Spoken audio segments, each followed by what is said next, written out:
Shout out po mga idol. So karon kaya nakasweldo naman ta sa atong YouTube na pod atong gisugon mo sa mga withdraw to sweldo sa YouTube lagi nagmay basta na mapaabot no.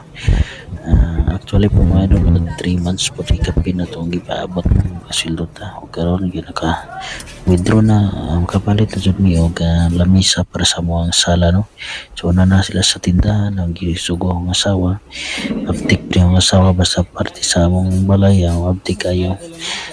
Tuyo ng mga gamit ang among pamaliton sa sweldo sa akong YouTube kaya ron adunay ko handumanan sa ako ang sweldo sa pag-YouTube.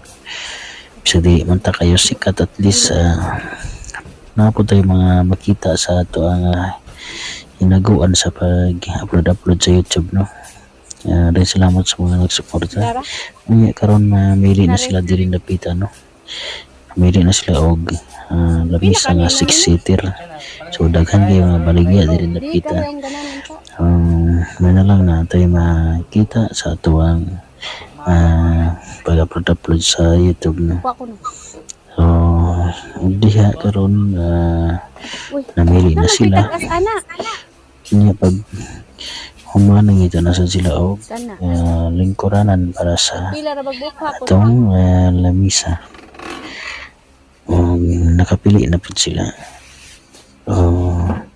Yan. Manay lang napili.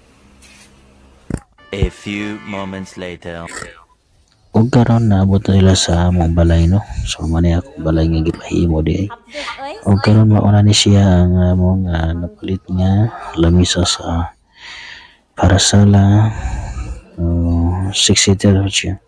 So muna akong nakita sa akong sweldo sa akong YouTube mga idol. Thank you sa pagtanaw.